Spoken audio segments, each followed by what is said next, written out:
Welcome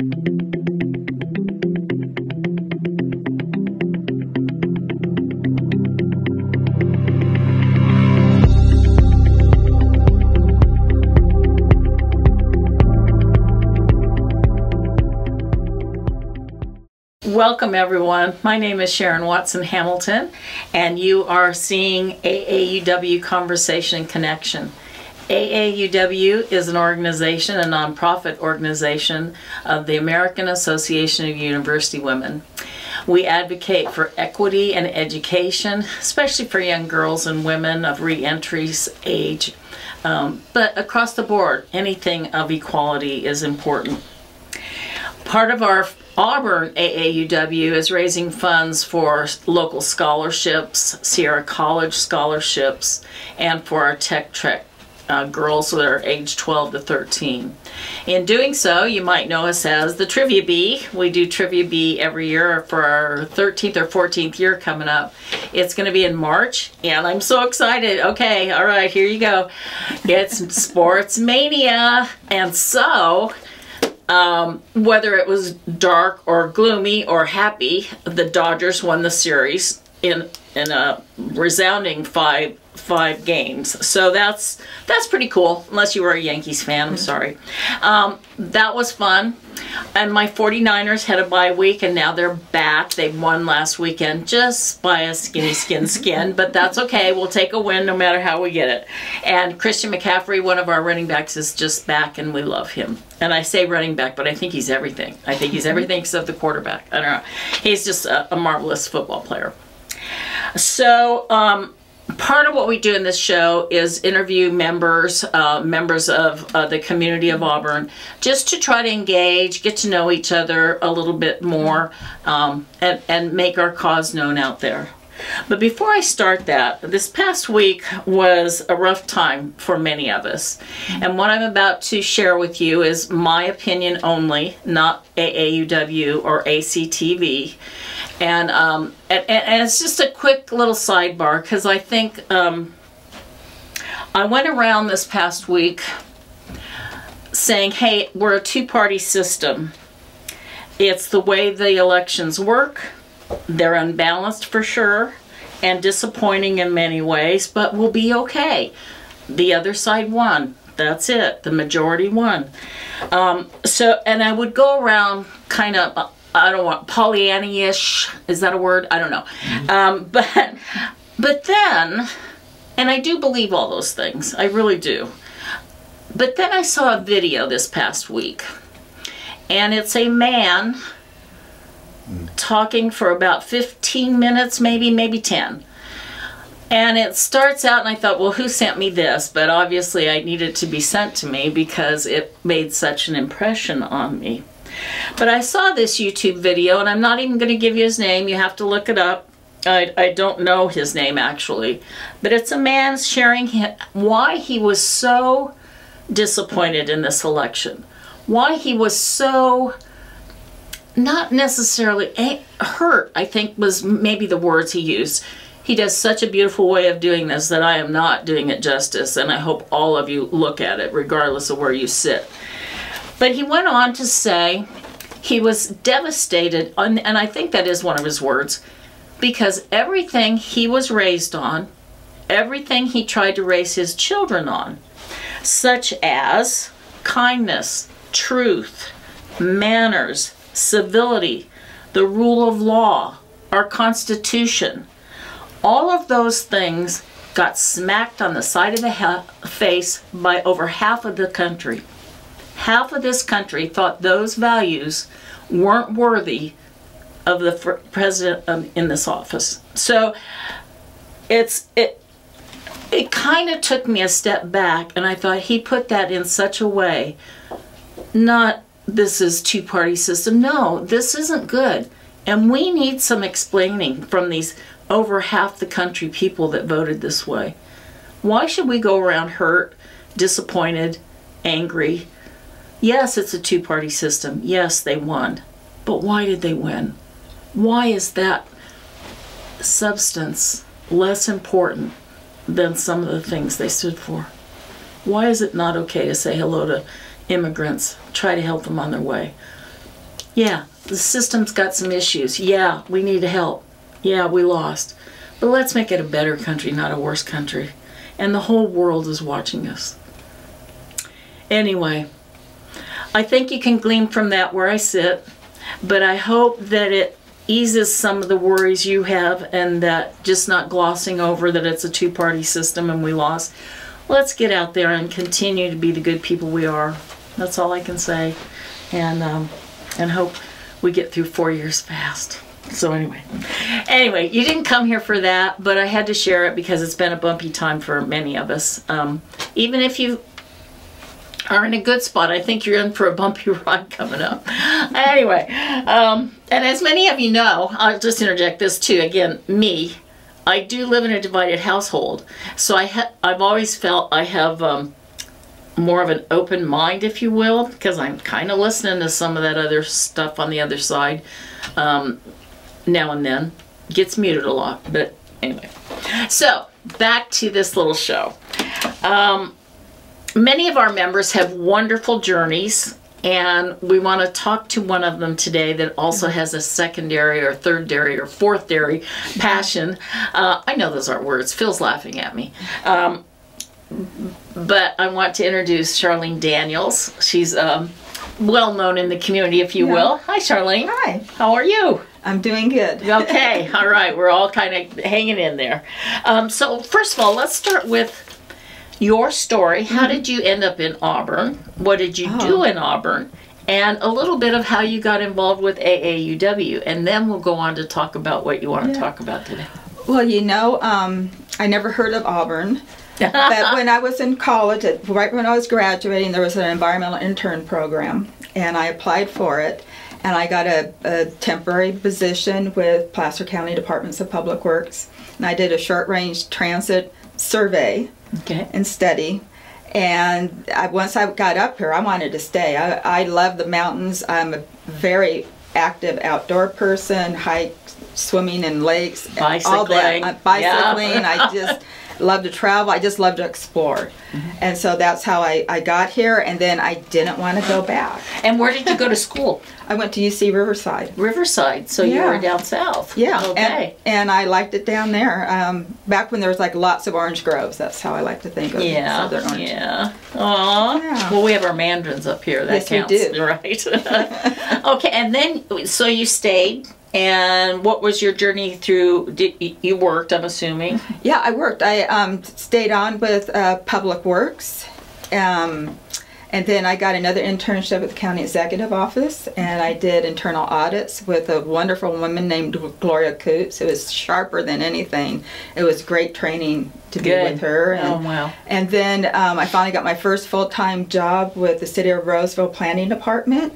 And then when there was a chance to come up here to work for Placer County, I took it, and I've been in the Placer County Planning Department for about 25 years. Okay. So I have about 30 years of land development experience. Wow. Yeah. And mostly in this area, between Roseville and Placer County. Right.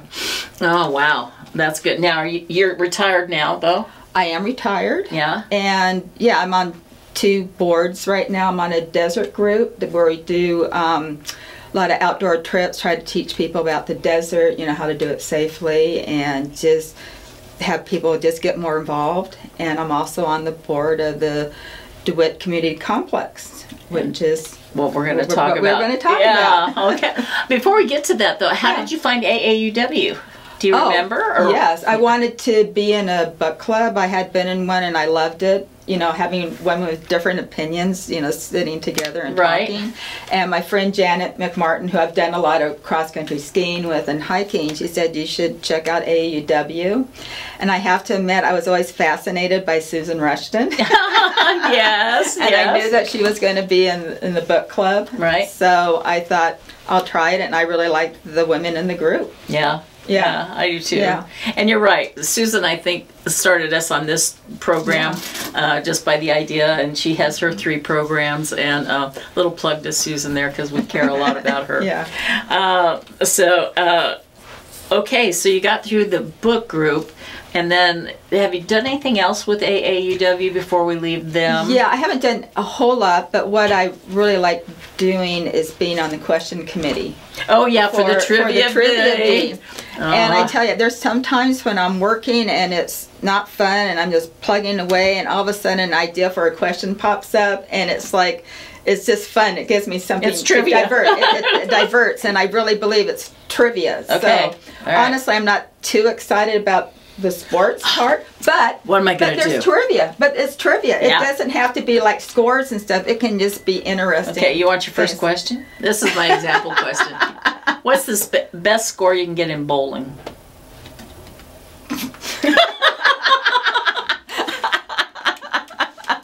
Oh, Charlene, you're going to be so good at questions. Anyway, the answer for you guys out there is 300, but it's not going to be on the in the trivia bee. But I think I knew that, but I think you did too. Way back in there. Yeah. Okay.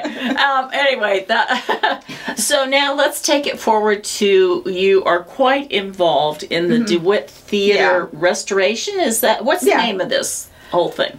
Well, it's the official name's DeWitt Community Complex, but now we're pretty much, and so that's the official name. That's the name on all the documents. But we're calling it the DeWitt Theater, the restoration. That way, it's clear what it is. Okay. Yeah.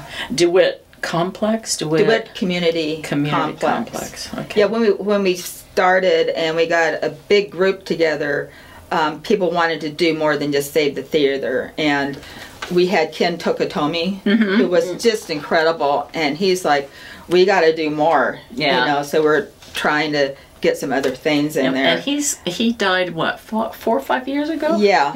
It was really big great. loss. It was really great to have. I learned a lot from him, but I would not have even considered going beyond, but when we had Ken, it was like, his vision was huge. Why not? You know, he got it, and then all of a sudden he couldn't participate, and then it was like, oh, and then I was always concerned that the county thought, you know, you give them an inch and you know they go a mile. That was always my concern, and obviously it's been whittled down.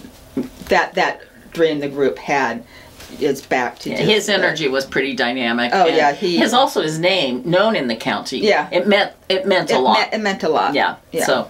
So we need to step up and be known in the county, and it'll mean a lot. But anyway, in Ken's honor. So for those of us who might not know the DeWitt Center and what that means, can you give me just a I know you were going to have Ramona here because she's more your historian. She's a historian, but let me just start back because we've done enough presentations, and again, I've been here since 1982. So to me, DeWitt was always kind of my life. So I never really knew, very many people didn't know about DeWitt, and now a lot of people are new and they don't know. Right. The DeWitt Center, which is also known as the Placer County Government Center now, started in 1943. It was a World War II military hospital. And all the buildings that went up. What's really important, when they designed DeWitt, they designed it to be a small community, a small city.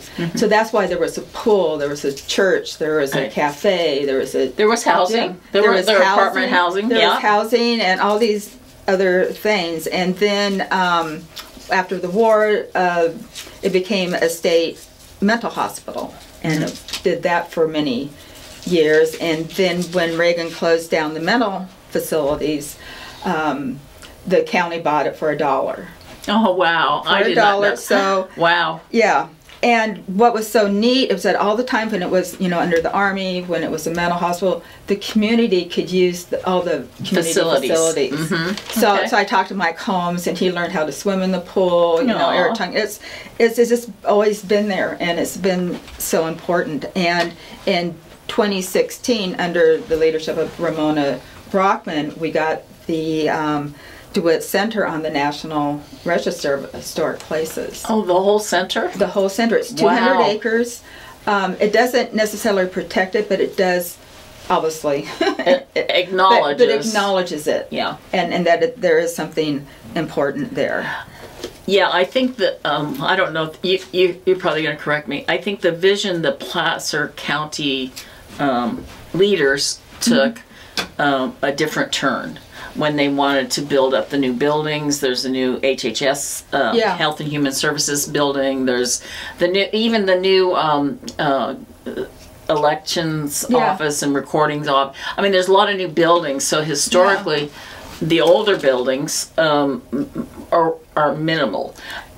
Yeah. Is that fair to say? They took a different take? No, that's fair to say. And I think it was always understood that would happen. I also worked in the planning department for quite a while, and I worked on the Auburn Bowman Community Plan, and I worked on the 94 plan. So there was always kind of this concept of having DeWitt be a mixed use area. Right. And this is what's so interesting. And mixed use is a very old idea that became new again. Yeah. And I remember when we were working on it, I go, DeWitt's already mixed use. Yeah. Just for all the things we said. You got offices, housing, you know, we had a bakery there, we had childcare, we had all these things, and it was mixed use. And so we, you know, it wasn't that hard to envision it, but we always envisioned a lot of county offices here, and then main buildings. I was also at the time married to the head of facility services, so I got to hear all the background stuff that was going on when all these plans were being prepared.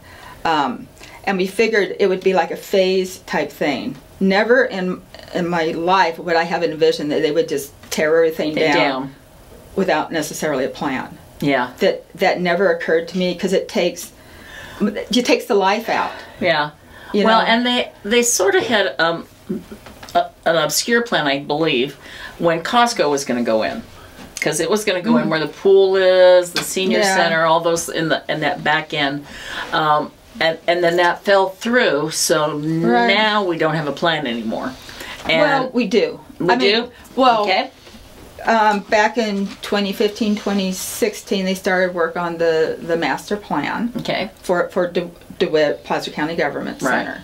So they created a project that shows how it is intended to be built. They had like the county offices on the one side where you see most of them, and they wanted more private development on the other side. There was like a big green space. They even included a community center there as part of the plan. Okay. And so when it went to hearing, this is how we got involved in the theater. 4 days before the final hearing, we got a petition together, and we got over 1,000 people to sign to save the theater.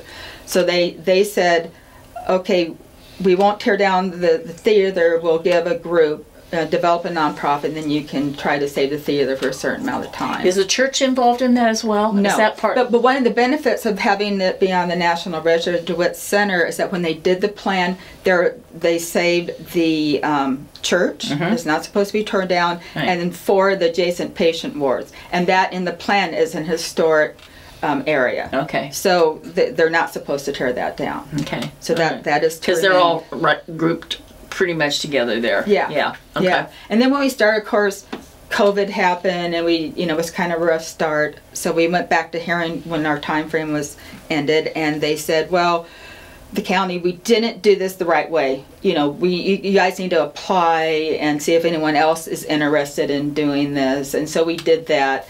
And then as part of that agreement, there was a list of milestones we needed to meet. And we were already working on several of these things, but it was, do some detailed building studies, get, check for like HVAC systems and all that stuff. Right. Trying to get a new plan. They said you need to get a business plan together. We were already working on that. And so we did that within the time frame. And then, oddly enough, it was real important to have our business plan be accepted by the county, because that would allow us to apply for grants. It would give an acknowledgement that the county actually supported our project, and that was always kind of an issue at the beginning, because people didn't sense that when they. I'm getting into the weeds. That's okay. I won't go there. But when we submitted the business plan, it took 20 months for us to actually get to hearing where they accepted the plan. Okay. And during that time, they were reevaluating county needs and so forth. But that, we've had like really strong starts, and then we get this lull, and we kind of, not a whole lot happens, and then we get a big surge again. So we did all of that, and then again, it took us 20 months. So then we started a feasibility study. That's one of the things we needed to do in the middle of the feasibility study, which is basically to evaluate, is a project going to work? You know, is there interest in the community?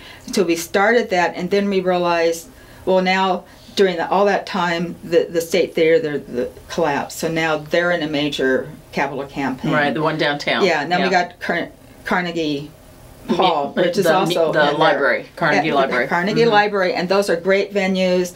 And ideally, if we could get the theater going too, that will do a lot for the community to bring more community uses back. We do have, I will say, I believe Auburn proper, Auburn and North Auburn, are lovely places for arts. Yeah. The arts, the art tours, the theaters, the Placer Community Theater, the State Theater. You know, there's a lot going on in the art world, and that makes us such a, I don't know, diverse community. It's not just, you know, businesses. Yeah, and if you think about, if you could do like a film festival, if you had the State Theater and some other smaller venues, and DeWitt Theater, or when you have like an art walk, you know, the theater would be a great place to like stage it'd be things. another one.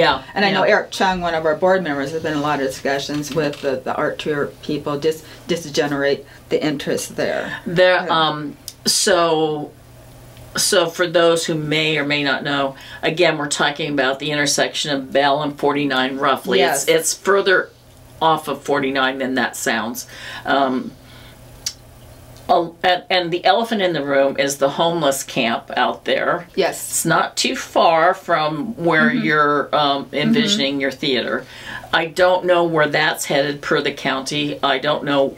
I did see in the paper, I think, Charlene, you can correct me, more of that visionary thing. They had it about 3-4 months ago. They had actually a drawing of that vision for the whole complex. Right. Well, like you were saying, multi-purpose, like apartments and a green space, and seems to me the few historical sites, the church, the theater, they would be a nice blend in there to bring it. To bring the history in with the modern look. Yeah.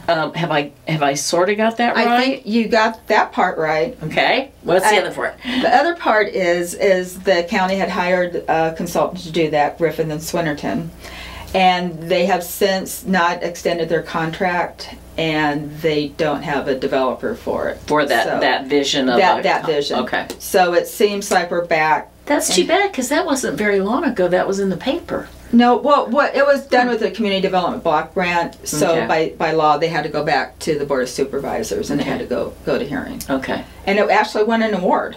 Yeah, it was very nice. So, you know, So you had the master plan concept. This one was, I think, very different from the master plan, but the county can decide if it's consistent or not. Right. That's what the right now does. It's kind of stymied at this point. It feels like it's stymied. That homeless tent shelter is temporary. How temporary remains to be seen. You know, and we don't know. Yeah. It's obviously at some point it will be removed. When?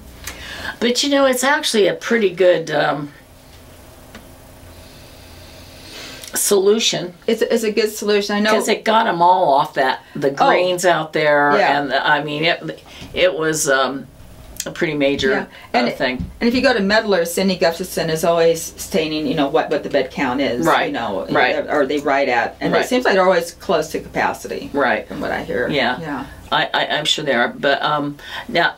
I don't know that much about it, but I do know I was on the grand jury when we did a study on homeless, and right when COVID was. But anyway, it was, so they've cleaned it up a lot, and I'm appreciative of that. Where that goes, it might impact the whole vision.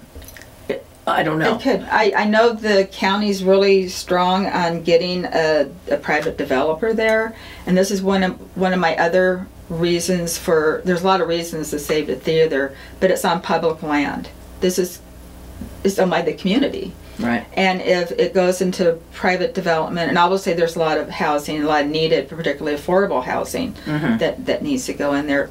But if we don't save a piece for community, it'll be you've lost your community, right? They do have it in the master plan, but they also refer to it as a placeholder. Okay. So that doesn't sound too encouraging.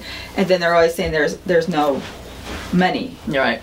for it. Right. So if we don't save this, then again, that part of DeWitt many years ago had all these community uses. You had Placer Adult School, Right. and the blind had a place there, and Right. and just there's so much activity, and there was so much life. Yeah. And it has it's withered a little bit, but to your point of being public, that's pretty cool. Yeah. It's Placer County Public. It's not Auburn. Don't get because that's North Auburn.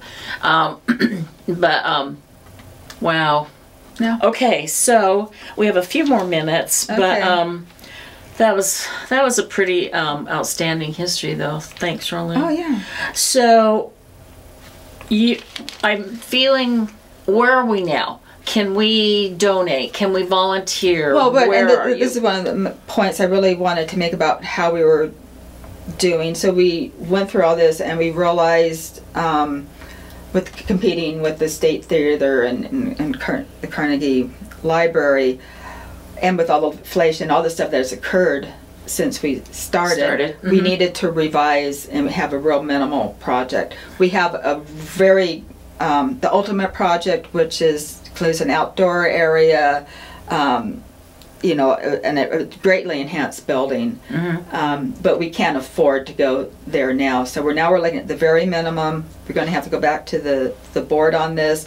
We have stated if we couldn't do the fundraising for the ultimate project, we would always, drop down. Right. So now, and again, this takes a lot more work to scale the project down, at least the first phase, to just do the minimum for safety, liability, and for ADA access. Right. So we're right now working on a new building, real in-depth building study, and so this is where we're at a crossroads. A lot's going to depend on what results comes from this study. If it's not a whole lot, then we'll just work, just get everything together and just do a major push. If it's significant, we may have to consider what our options are. So there may be some fundraising involved and that kind of thing. At some point, once the options are decided upon. Yeah. So we were deciding when to talk. Yeah. I'd always in the back of my mind, well, when will the study be done? And they always take longer. Well, and it almost sounds. I love you, County. I'll be here forever. But it almost sounds like they've put it out and put it out and put it out where they've exhausted you a little bit. It sounds like that. Whether they purposely did it or it's the system. You're a group of volunteers. Yeah. So during this whole time, we've had several people have gotten cancer. Yeah. Parents have died. Their parents are in hospice. Yeah. It just but there's a lot of people like the idea, and people want. And the other thing is when we talked about preserving public land. If we lose this, then you look at the fairgrounds, and it's kind of hard to figure out what's going on with the fairgrounds right now. But we're not going to have the Mandarin Festival, and I think the parade and stuff doesn't end there anymore. Right. So Right. there's that venue, and then the library amphitheater. That's a beautiful venue, Oh, I know. and yet it is so expensive to use it. Yeah. And we had a fundraiser there, and we didn't. We didn't really break even because the cost to be there was like $4,000 to $5,000. And just a baby thing about the Carnegie Library, they've done a real good restoration on that. But I walk by there, parking is going to be horrible. Oh yeah, it will be. And they always say, "Oh, you can park down the street." No, it's hills. It's hills. I walk there in the mornings, and it's just going to be difficult. Yeah. I wish them well. I'm not envisioning it right now. Well, it's a beautiful venue. It's a beautiful venue inside, and it's not a big venue, so it will definitely find, an audience. But if, like you were saying, if you did a collaboration down the road of a movie weekend, it'd be beautiful. There's for that. so much there. Yeah. So last wrap up here. If people want to get involved in this, they heard this little show and go, wow, that sounds cool. Do we contact you? Who do we contact? I would go to our website, which is dccnorthauburn.org, or our email is and it's all one word, Reserve DeWitt Legacy @gmail.com. Okay, so they could go to either of those places. Okay, and I'm sure Phil will put that up for us. So we appreciate you, Phil. I don't always say that to him. He doesn't like me to, and I like to. We're smiling. I know. Well, Charlene, I want to thank you today. Okay. I hope people get as passionate about the, I've always said, science is the backbone of a community. But, the heart and soul is our soul, the arts. Yeah. So community. Yeah. Our motto is where arts, history, and community meet. Okay. Yeah. I love that. Arts, history, and community meet. I like that. So thank you for chatting with us today. Yeah. To wrap up the show, happy holidays, everyone. I will see you next month before Christmas, but just in case, all-inclusive holidays. Everybody be good, be kind, gracious, grateful, safe, and smart. So see you next time. Thank you.